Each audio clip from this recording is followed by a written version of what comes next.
السلام علیکم ورحمۃ اللہ وبرکاتہ۔ ایک بہت ہی پیاری تحریر نماز کے متعلق۔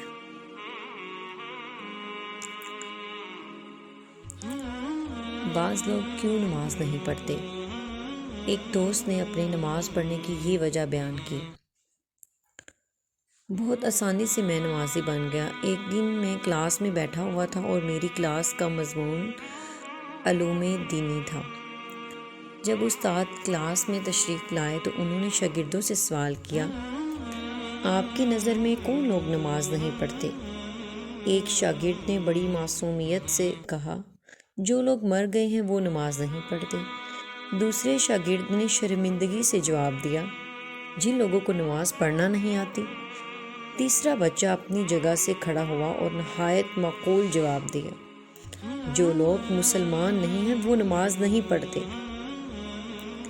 اسی طرح ایک اور بچے نے جواب دیا، جو لوگ کافر ہیں وہ نماز نہیں پڑھتے۔ اسی ترتیب سے پانچویں بچے نے جواب میں کہا، جو لوگ خدا سے نہیں ڈرتے وہ لوگ نماز نہیں پڑھتے۔ تمام شاگردوں نے اپنے نظریات بیان کر دیے، لیکن میں سوچوں میں ڈوب گیا کہ میں ان میں سے کون سا ہوں؟ آیا میں مر گیا ہوں؟ نہیں تو کیا مجھے نماز پڑھنا نہیں آتی؟ آتی ہے۔ آیا میں مسلمان نہیں ہوں؟ الحمدللہ ہوں۔ کیا میں اپنے پروردگار سے نہیں ڈرتا؟ ڈرتا ہوں۔ آیا مگر میں کافر ہوں؟ نعوذ باللہ، پھر میں کیوں نماز نہیں پڑھتا؟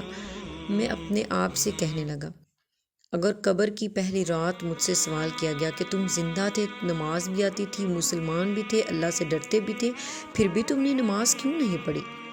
میرے پاس کیا جواب ہے؟ کیا کہوں گا میں آخر؟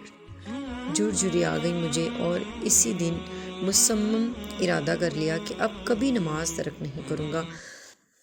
صرف ایک مصمم اور سنجیدہ ارادہ کی ضرورت ہے۔ آپ سب بھی اس بارے میں ضرور سوچیے گا۔ اگر آپ کو بھی سوچنے پر مجبور کر دیا تو مہربانی فرما کر آگے شیئر کریں، اور شاید یہ کسی بے نمازی کی طرف رحمت کا در کھل جائے۔ جزاکم اللہ خیر۔ اللہ تعالیٰ ہم سب کو 5 وقت کی نماز ادا کرنے کی توفیق عطا فرمائے۔ نماز دین کا ستون ہے۔